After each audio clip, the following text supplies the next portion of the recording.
সুপ্রিয় শিক্ষার্থী, তোমরা সবাই কেমন আছো? আশা করি মহান আল্লাহ তাআলার অশেষ রহমতে তোমরা সবাই ভালো আছো, সুস্থ আছো। আলহামদুলিল্লাহ, আমিও তোমাদের দোয়ায় এবং মহান আল্লাহ তাআলার অশেষ রহমতে ভালো আছি, সুস্থ আছি। তোমরা সবাই অবগত আছো, Hannan Sheikh public school and college তোমাদের পড়াশোনাকে গতিশীল করার জন্য অনলাইন ক্লাসের ব্যবস্থা গ্রহণ করেছেন। সেই ধারাবাহিকতায় আজ আমি আবারও উপস্থিত হয়েছি অনলাইন ক্লাসে। তোমরা জানো আমি তোমাদের English first paper and second paper নিয়ে আলোচনা করে থাকি। আমি আজকে তোমাদের ইংলিশ সেকেন্ড পেপারের একটা টপিকস নিয়ে আলোচনা করব, যে ন্যারেশন বাই স্পিচ।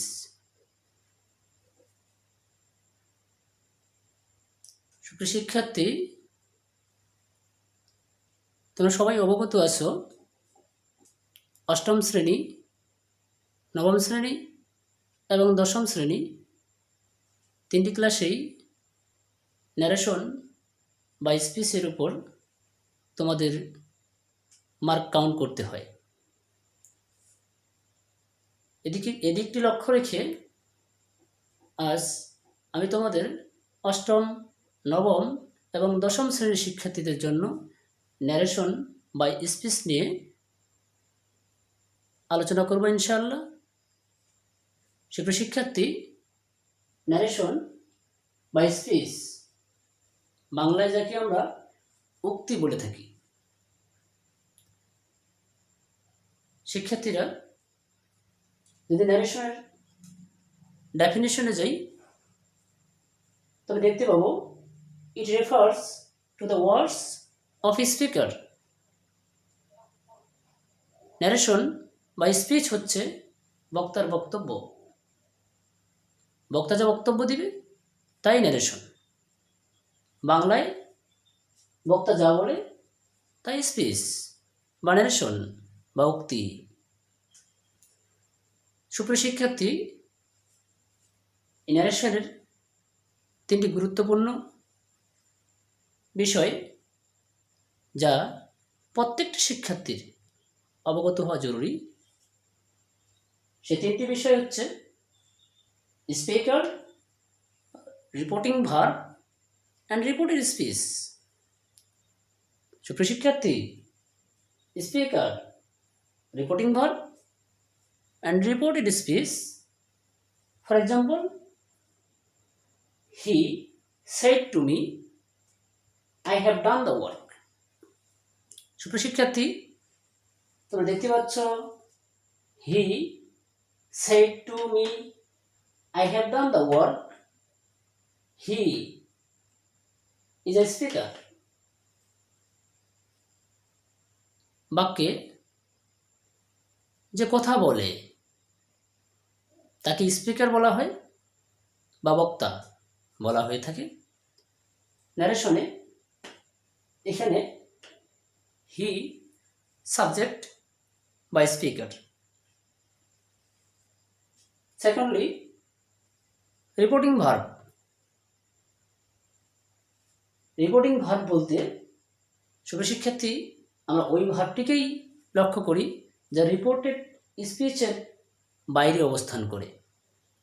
যে ভার্ব রিপোর্টেড স্পিচের বাইরে অবস্থান করবে তাই রিপোর্টিং ভার্ব। রিপোর্টেড স্পিচ, সুপ্রিয় শিক্ষার্থী, বক্তা যা বলে, বক্তার কথাটাকে কমা এবং ইনভার্টেড কমা দ্বারা আবদ্ধ করে থাকলেই তাকে আমরা রিপোর্টেড স্পিচ বলে গণ্য করে থাকি। এখানে লক্ষ্য করছো, হি সেড টু মি, এখানে একটা কমা দিয়ে এটাকে পৃথক করে রাখা হয়েছে। পক্ষান্তরে I have done the work inverted comma দ্বারা আবদ্ধ করা আছে এখানে I have done the work reported speech. তোমরা লক্ষ্য করছো ন্যারেশন দুই প্রকার। ইংলিশ গ্রামারে ন্যারেশনকে দুইভাবে বিভক্ত করা হয়। Number 1 direct narration and number 2 indirect narration. Number 1 direct narration, বক্তার বক্তব্যকে পরিবর্তন না করে ব্যক্ত করা বা উপস্থাপন করার নামই হচ্ছে direct narration. For example, he shed I am writing a letter. উদাহরণস্বরূপ বলা যায় he said I am writing a letter. এখানে তোমরা লক্ষ্য করছো he said সে বলে বা সে বলল I am writing a letter, আমি একটি চিঠি লিখিতেছি। এখানে বক্তার বক্তব্যকে পরিবর্তন না করে হুবহু উপস্থাপন করা হয়েছে, তাই এই ন্যারেশনটি direct narration. Number 2 indirect narration. Indirect narration বলা হয় বক্তার বক্তব্যকে পরিবর্তন করে উপস্থাপন করা বা ব্যক্ত করা। For example, he said that he was writing a letter. সুপ্রিয় শিক্ষার্থী, প্রথম ডিরেক্ট ন্যারেশনে আমরা লক্ষ্য করলাম he said I am writing a letter, but indirect ন্যারেশনে ওই একই sentence he said that he was writing a letter, এখানে কিছুটা পরিবর্তন করে বক্তার বক্তব্যকে কিছুটা পরিবর্তন করে উপস্থাপন করা হয়েছে, তাই এটা ইনডাইরেক্ট ন্যারেশন। সুপ্রিয় শিক্ষার্থী, ন্যারেশনের আরেকটি গুরুত্বপূর্ণ বিষয় হচ্ছে ন্যারেশনের পার্সনের পরিবর্তন। আমরা একটু মনোযোগ দিয়ে শুনলেই এই পার্সন পরিবর্তনটা আমাদের জন্য খুব সহজ হয়ে যাবে। আমরা জানি একটা ন্যারেশনের দুইটা অংশ থাকবে, একটা রিপোর্টিং ভার্ব আর একটা হচ্ছে রিপোর্টেড স্পিচ। সুপ্রিয় শিক্ষার্থী, রিপোর্টেড স্পিচের সাবজেক্ট যদি ফার্স্ট পারসন হয় তাহলে রিপোর্টিং ভার্বের সাবজেক্টকে ফলো করবে, এবং রিপোর্টেড স্পিচের সাবজেক্ট যদি সেকেন্ড পারসন হয় তাহলে রিপোর্টিং ভার্বের অবজেক্টকে ফলো করবে। সর্বশেষ রিপোর্টেড স্পিচের সাবজেক্ট যদি থার্ড পারসন হয় তাহলে পরিবর্তন হবে না।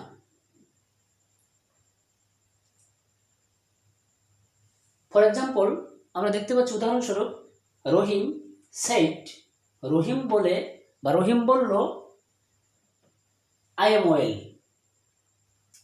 আমি ভালো আছি। এখানে রহিম সেড এটা হচ্ছে reporting verb, I am well এটা হচ্ছে রিপোর্টেড স্পিচ। সুপ্রিয় শিক্ষার্থী, রহিম রিপোর্টিং ভার্বের সাবজেক্ট, আই রিপোর্টেড স্পিচের সাবজেক্ট। লক্ষণীয় বিষয়, আই হচ্ছে ফার্স্ট পারসন, তাহলে আমরা বললাম যে আই যদি রিপোর্টেড স্পিচের সাবজেক্ট যদি ফার্স্ট পারসন হয় তাহলে রিপোর্টিং ভার্বের সাবজেক্টকে ফলো করবে।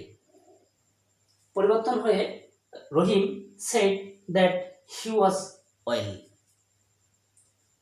Next, he said to me, সে আমাকে বলল ইউ আর প্রেজেন্ট, তুমি উপস্থিত। সুপ্রিয় শিক্ষার্থী, এখানে আমরা দেখতে পাচ্ছি রিপোর্টেড স্পিচের সাবজেক্টটি হচ্ছে ইউ বা সেকেন্ড পারসন। আমাদের সূত্র অনুসারে সেকেন্ড পারসন ফলো করবে রিপোর্টিং ভার্বের অবজেক্টকে। সুতরাং আমরা দেখতে পাচ্ছি he told me that I was present, he told me that I was present.